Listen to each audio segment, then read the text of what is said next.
তুমি আর তোমার ওই তিন বন্ধুর সাথে মিশো না তো। আমি কিন্তু আগেও বারণ করেছি। না গো, তুমি বলবার পর থেকে তো আমি আর মিশি না ওদের সাথে। রোজ রোজ এক কথা শুনতে ভালো লাগে না। তোমার ভালোর জন্যই বলি, ওই রমেশ, মোহন, রাজু ওরা কেউ ভালো নয়। আচ্ছা আচ্ছা, ঠিক আছে, এমনিতেই মাঠে ফলন কম হচ্ছে, তা নিয়ে চিন্তায় আছি। তুমি একটু চুপ করো না, আমার ভালো লাগছে না। ভালোভাবে কাজ না করলে ফলন স্বাভাবিকভাবেই কম হবে। ভালোভাবে বেশি কাজ করলে তবে তো ফলন বেশি হবে। একটা মানুষ কত কাজ করবে শুনি? আমি বুঝি কাজ করি না, সারাদিন ঘরে বসে থাকি? হ্যাঁ, একদম রাগ দেখিয়ে কথা বলবে না, এই আমি বলে দিলাম। আচ্ছা ঠিক আছে, তুমি বসো। আমি গেলাম মোড়ল মশাইয়ের কাছে। ধানগুলো বিক্রি করতে হবে, ধানের বস্তাগুলো ভ্যানে তুলি।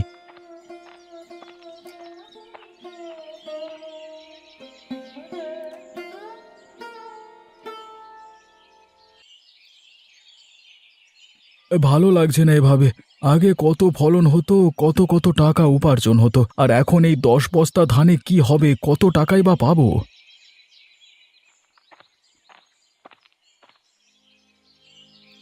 তোমার হলো গো, এবার কাজটা মন দিয়ে করো। দেখেছো ফলন কতটা কমে গেছে। এই রকম চলতে থাকলে আমাদের ভবিষ্যৎ সুরক্ষিত হবে কিভাবে বলো তো? দেখো গিন্নি, আগে আমরা 3 বন্ধু মিলে কত সুন্দর চাষ করতাম, তুমি বারণ করে দিয়েছো। আমি কি আর ইচ্ছে করে বারণ করেছি নাকি? আমি বুঝতেই পেরেছিলাম ওরা আমাদের সাথে জোট চুরি করছে। এমনি এমনি তোমায় বারণ করিনি। এটা তোমার ভুল ধারণা, বুঝলে? আমরা 3জন খুব ভালো বন্ধু, খুব ভালোভাবে চাষ করতাম। আর আমাদের বন্ধু রাজু, ও তো নিজের ব্যবসা সামলায়, ও কি দোষ করেছিল? আমি না বলে দিয়েছি মানে না, কথা নড়চড় হবে না। যেটা বলবো সেটাই শুনবে। হ্যাঁ, শুনে নেব তো। তবে যেরকম রোজগার হচ্ছে তা নিয়ে খুশি থাকো, আর বেশি আশা করতে যেও না। তুমি একটু বেশি খাটো, তাহলেই দেখবে বেশি রোজগার হচ্ছে। অন্য কিচ্ছু আর করার দরকার নেই। কি বলছো কি তুমি? আমি খাটাখাটনি করি না, পায়ের উপর পা তুলে ঘরে বসে থাকি? এই তুমি এখান থেকে যাও তো, শুধু শুধু মাথা গরম করিয়ে দিও না। আচ্ছা ঠিক আছে ঠিক আছে, আমি ভেতরেই যাচ্ছি। তুমি কোথায় যাচ্ছ? যাও। আমি চললাম মোড়ল মশাইয়ের কাছে, সমস্ত ধান বিক্রি করে আসি, ফিরতে দেরি হবে।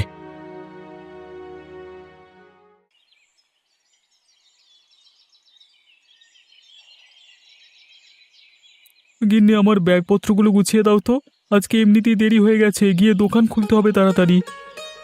এই তো গো, আমি গুছিয়ে দিচ্ছি। তা বলে তুমি কিছু খেয়ে যাবে না? কিছু মুখে দিয়ে যাও অন্তত। না গো গিন্নি, আমি বাইরে থেকে কিছু খেয়ে নেব। আগে গিয়ে দোকানটা খুলি, কাস্টমার ফিরে যাবে না হলে। ততক্ষণ আর লাগবে, আমি তোমার জন্য জল খাবার এনে দিচ্ছি। তুমি চটপট খেয়ে নাও।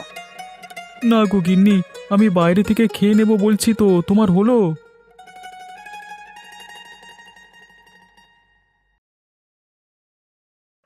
রাজু, তুমি তো সকাল থেকে কিছুই খেলে না।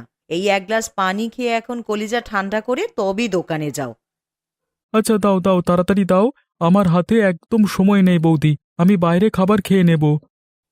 আচ্ছা ঠিক আছে। মায়া, তুমি ওকে সবকিছু গুছিয়ে দিয়েছো তো? বেচারা কত তাড়াহুড়ো করছে দেখো। এই যে, আমি সব গুছিয়ে ব্যাগে দিয়ে দিয়েছি। এবার নিয়ে তুমি বেরোতে পারো। ঠিক আছে, আমি যাচ্ছি। দুপুরবেলায় আসবো, তখন খাবো, এখন কেমন? এবার কিন্তু খুব রেগে যাব। যাচ্ছি বলতে নেই, বলো আসছি। আচ্ছা বাবা, আমি আসছি। এবার খুশি তো? আমি বের হলাম, কেমন? হ্যাঁ, সাবধানে যেও। আর দুপুরে খাওয়ার সময় তাড়াতাড়ি চলে এসো।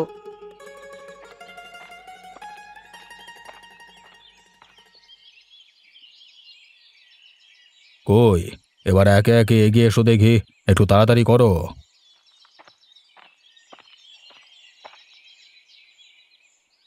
এই যে মোড়ল মশাই, আমি আপনার গোডাউনে 15 বস্তা ধান দিয়েছি, সেই হিসেবে আমাকে টাকা দেবেন? হ্যাঁ।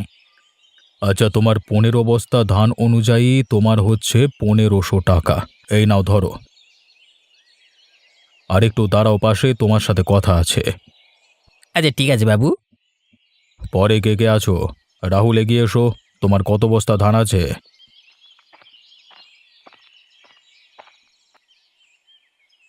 আগে কর্তাবাবু, আমি আপনার গোডাউনে 10 বস্তা ধান জমা করেছি। আচ্ছা ঠিক আছে, এই নাও ধরো তোমার 1000 টাকা। আর মোহনের পাশে গিয়ে দাঁড়াও। আগে কর্তাবাবু, আপনি যেমন বলবেন। মোড়ল মশাই, আমি আপনার গোডাউনে 15 বস্তা ধান দিয়েছি। আপনি আমাকে আমার প্রাপ্য পাওনাটুকু বুঝিয়ে দিন। তোমার 15 বস্তা অনুযায়ী হবে 1500 টাকা। ঠিক আছে, নাও ধরো। মোড়ল মশাই, আমাদেরকে এখানে দাঁড় করিয়ে রেখেছেন কেন? কারণটা কি আমরা জানতে পারি? হ্যাঁ, শোনো তোমরা, তোমাদের 3জনের ফলন এত কমে গেল কেন? আগে তো বেশ ভালোই ফলন হতো। এখন আমরা আলাদা আলাদা চাষবাস করি তো, তাই জন্য অনেকটাই কমেছে। কেন, কি এমন হলো যে আলাদা আলাদা করতে হবে? তা তোমরা 3জনে তো ভালোই মুনাফাতে ছিলে। কি আর বলবো কর্তাবাবু, বলতে গেলে অনেক সময় যাবে। তোমরা এক কাজ করো, বিকেল বেলায় তোমরা 3জন আমার সাথে দেখা করো। আমি বাড়িতেই থাকবো, সব কিছু বুঝে নেব তখন। এখন এসো। ঠিক আছে কর্তাবাবু, আমি আসছি।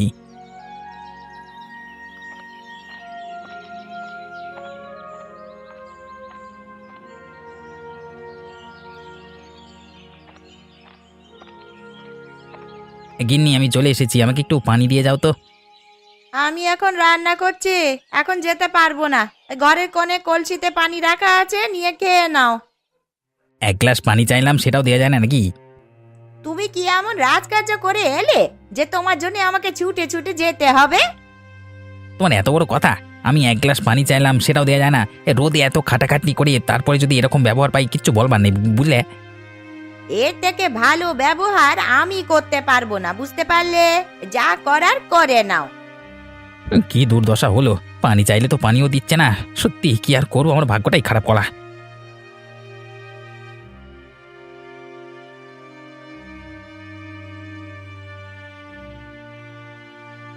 কি হয়েছে গা তোমার? এত চিৎকার চেঁচামেচি কেন? একটা কথা বললাম, সেটা শোনা যায় না? দেখো, এসব কথা বলতে আর আমার ভালো লাগছে না। তুমি চুপ করো তো। আমি আমি একটু শোবো, আমার ভালো লাগছে না। বিকেলে আবার মোড়ল মশাই দেখা করতে বলেছে। তুমি যাও, চলে যাও, ভালো লাগে না। আচ্ছা আচ্ছা, ঠিক আছে। আমাকে রাগ দেখাচ্ছ তো? ঠিক আছে। আমাকে মাফ করো, আমি কাউকে রাগ দেখাচ্ছি না। দয়া করে একটু শান্তি দাও, আমি ঘুমাতে দাও না।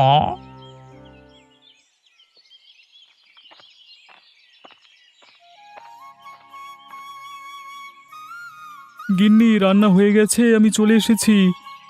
হ্যাঁ গো, রান্না হয়ে গেছে, এই খেতে দিচ্ছি। দেখো, আসন পাতা আছে, তুমি বসো। ঠিক আছে, আমি বসছি। তুমি একটু তাড়াতাড়ি নিয়ে এসো, প্রচণ্ড জোরে ক্ষুধা লেগেছে।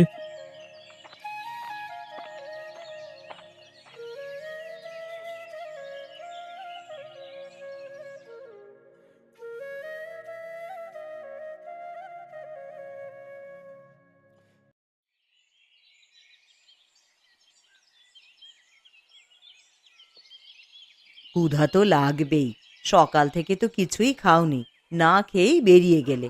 আমার জানা আছে তুমি কত দোকান থেকে কিনে খাও। এখন চটপট খেয়ে নাও গো, তোমার পছন্দের খাবার রান্না করেছি। সেটাই তো দেখছি গো। অসংখ্য ধন্যবাদ তোমাদের দুজনকে। আরে, এতে ধন্যবাদ দেওয়ার কি আছে? আমরা দুজন তো বাড়িতেই বসে থাকি, নয় রান্না বান্নাই করে দিলাম একটু। আচ্ছা, তোমার বন্ধুরা আর কেউ আমাদের বাড়িতে আসে না কেন? বিগত কয়েক মাস ধরেই তো দেখছি। কি আর বলবো, ওরা আর আমাকে বেশি পাত্তা দেয় না, তাই জন্য আর কিছু বলি না। প্রথম প্রথম আমি নিজে গিয়ে কথা বলতাম, দেখলাম ওরা আমার কথার মূল্য দিচ্ছে না। ওখান থেকে সরে আসাই ভালো তাই। কিন্তু হঠাৎ কি এমন হলো? সেটা তো জানি না, তবে আমাদের 4 বন্ধুর মধ্যে অনেকটা দূরত্ব সৃষ্টি হয়েছে। কেউ আর কারোর সাথে ঠিকমতো কথা বলে না, এইটুকু দেখছি। আমার মনে হয় ওদের বাড়িতে সমস্যা হচ্ছে, ওদের স্ত্রী নিশ্চয়ই কিছু বলেছে। এই সবের পিছনে ওটাই কারণ হয়। হ্যাঁ, তাও হতে পারে, তবে অত জানবার চেষ্টা করিনি। আমি ঘরে গেলাম, খাওয়া হলো কেমন।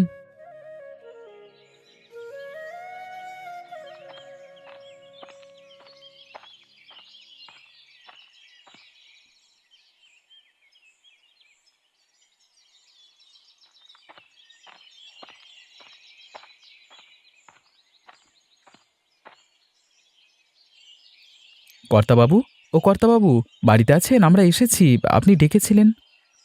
আরে হ্যাঁ, সকলে ভেতরে এসো। আমি বসে আছি আর উঠে যেতে পারছি না। আচ্ছা মোড়ল মশাই, আমরা যাচ্ছি আপনার কাছে, আপনি বসুন।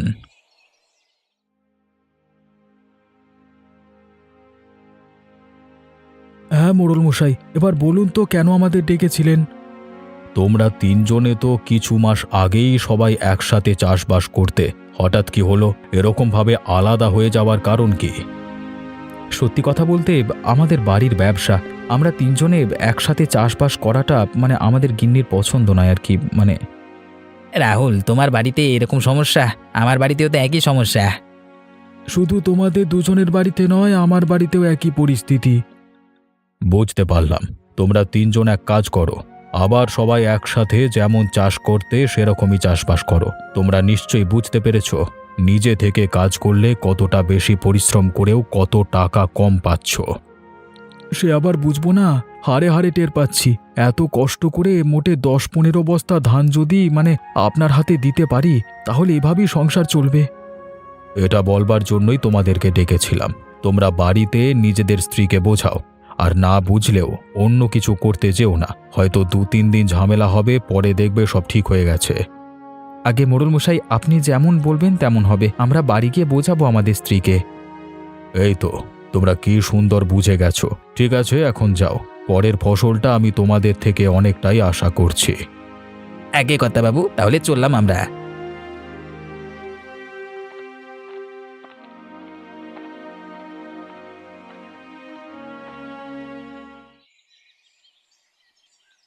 কিরে, তোরা সবাই কোথায় গিয়েছিলিস? দলবল বেঁধে বেড়াতে বেরিয়েছিস নাকি? হ্যাঁ রে, বেড়াতেই তো বেরোবো। একই অবস্থা, হাতে হেরিকেন হয়ে গেছে। এখন এই সময় বেড়াতেই তো বেরোবো রে। হ্যাঁ। কেন রে, তোদের কি হয়েছে আবার? কি সমস্যা হয়েছে তোদের? বিগত কয়েক মাস থেকে তো আমার থেকেও দূরে দূরে থাকছিস, আমি লক্ষ্য করেছি।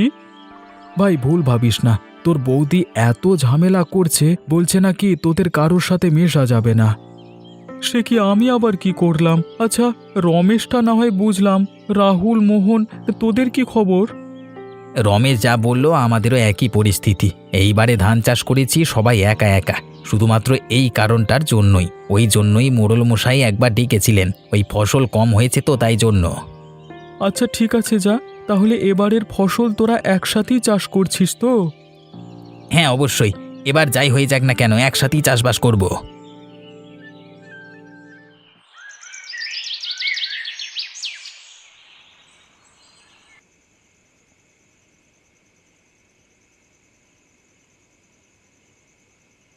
বলি, কি ব্যাপার গো তোমার?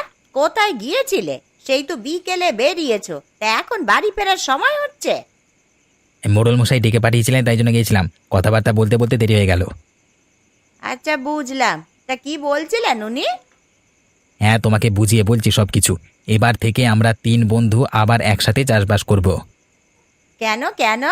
আমি তো বারণ করেছিলাম, তারপরেও করবে? মোড়ল মশাইও বললেন একসাথে চাষ করবার কথা। আগে যতটা ফসল দিতাম তার অর্ধেক ফসল হয়ে গেছে।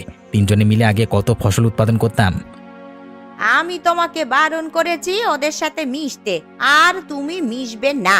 যেমন নিজের চাষ করছো তেমনই করবে। না গো গিন্নি, এসব বললে হবে না। দিন দিন সবকিছু জিনিসপত্রের দাম বাড়ছে, রোজগার না বাড়ালে খেতে পারবো না।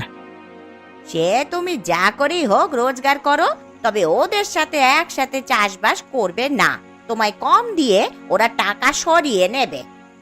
দেখো, তুমি আমাকে উল্টো পাল্টা বোঝাতে এসো না, বলে দিলাম। আমি সিদ্ধান্ত নিয়েছি এটাই হবে। আমি আর কারোর কথা শুনতে চাই না। তা আমার কথা শুনবে না? না, ঠিক আছে, আমি চললাম বাপের বাড়ি। তোমার যদি রেগে গিয়ে বাপের বাড়ি যাওয়াটা ঠিক মনে হয় তাহলে যেতে পারো। আমি একবারও আনতে যাব না। যে নিজের স্বামীকে বোঝে না, সে সংসার করতে এসেছে। কথাগুলো একবারে ঠান্ডা মাথায় ভাববে, বুঝলে? আচ্ছা আচ্ছা, ঠিক আছে ঠিক আছে, আর কিছু বলতে হবে না তোমায়।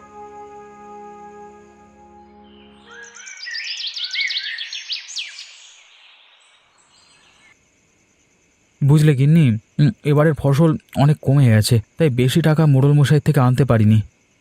কম জিনিস দিলে কম টাকাই দেবে, কম জিনিস দিয়ে তো আর বেশি টাকা দেবে না। হ্যাঁ, তুমি একদম ঠিক বলেছ। এই জন্যই আমরা আবার একসাথে চাষ করব। একদম নয়, তোমাকে ঠকিয়ে তোমার ওই 2 বন্ধু মোহন আর রমেশ বেশি মুনাফা লাভ করে নেবে। ওরা খুব চালাক, চতুর বাপু। হাসালে গিন্নি, হাসালে। আমাদের বিয়ে হয়েছে তো কমাস হলো। কত বছর ধরে আমরা একসাথে চাষ করছি, 3 জন 3 জনের উপর নির্ভরশীল ছিলাম। তুমি এখন বলছো আমাকে ঠকাবে? কি দরকার আছে একসাথে চাষ করার? একা একা চাষ করছো তো ভালোই তো চাষবাস হচ্ছে। নিজের মতন করে করে নিতে পারছো তো। চাষবাস ভালো হচ্ছে না বলি তো তিনজন ঠিক করেছি একসাথে আবার চাষ করব। আমার কিন্তু এটা পছন্দ নয়। দেখো গিন্নি, তোমার পছন্দ হোক বা না হোক সেটা আমার দেখবার দরকার নেই। আমার উৎপাদনটা আগে। আমি কাজ না করলে দুবেলা দুমুঠো ভাত জুটবে না। আর তাছাড়া আমার বন্ধু রাজুকে দেখো, ওর দাদা মারা যাবার পর ওর বৌদির সমস্ত দায়িত্ব নিয়েছে। ওরা তো খুব সুখে আছে, তাহলে একসাথে থাকলে দোষটা কোথায়? তুমি যা পারো করো, আর কিচ্ছু বলবো না তোমায়।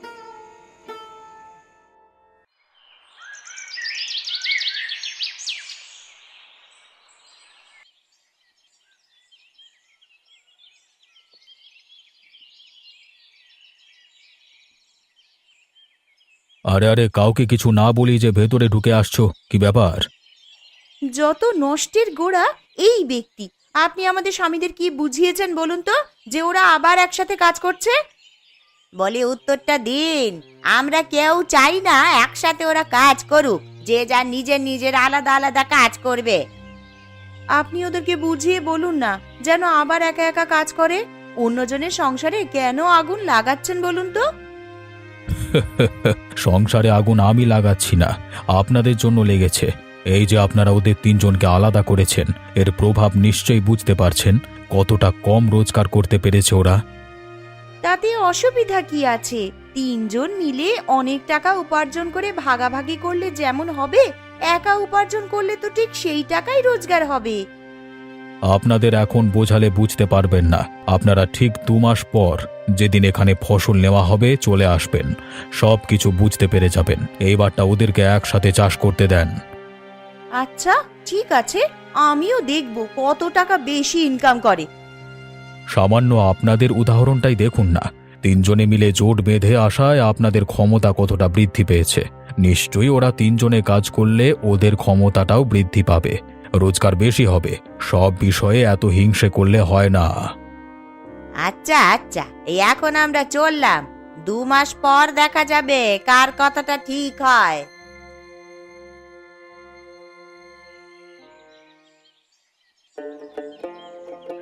ভাই, কতদিন পরে সবাই একসাথে আবার কাজ করছি একত্রিত হয়ে। আজকে খুব ভালো লাগছে রে কাজ করতে। হ্যাঁ রে, যখন একা একা কাজ করতাম, কাজ করতে করতে একদম মন লাগতো না। আজকে যেন মনে হচ্ছে সারাদিন কাজ করেই যাই আর গল্প করেই যাই। কতদিন পর এরকম হাসাহাসি করছি আমরা। এবার যাই হয়ে যাক না কেন, আমরা এইভাবে চাষবাস করব, ঠিক আছে? একদম ঠিক কথা বলেছিস। শুধু শুধু নিজেদের ক্ষতি করা যাবে না। বিয়ে করিনি তখন কত ভালো ছিলাম, এখন বিয়ে করবার পর রোজ ঝামেলা। এইভাবে ভালো লাগে না আর। যে কোনো কাজ যখন সেটা ভালোবেসে করা হয় না, তখন করতে খুবই ভালো লাগে। আর যখন সেটা মন থেকে করা হয় না, যত চেষ্টাই করা হোক না কেন সফলতা আসবে না। নে নে নে, এবারে অনেক গল্প হয়েছে, এবারে তো কাজকর্ম করতে হবে নাকি? সবাই তাড়াতাড়ি কাজ করে নে। আরে কতদিন পর সকলে একসাথে হলাম, গল্প করতে করতে গল্প আর শেষই হচ্ছে না। আবার পরে গল্প করব, এখন কাজ করে নি। হ্যাঁ রাহুল, আমার কোদালটা দে তো। তুই অনেকক্ষণ থেকে মাটি কোপাচ্ছিস, এবার আমি কুপিয়ে দিচ্ছি, তুই অন্য কাজ কর যা। আচ্ছা ঠিক আছে, তাহলে তুই এই কাজটা করে নে, আমি মোহনের সাথে হাত লাগাচ্ছি।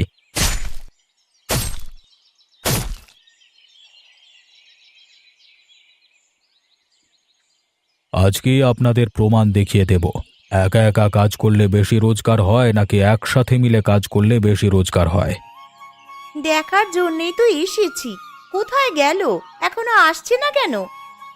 আরে চলে আসবে চলে আসবে, অত তাড়াহুড়ো করলে হবে? আপনারা ধৈর্য ধরে একটু দাঁড়ান।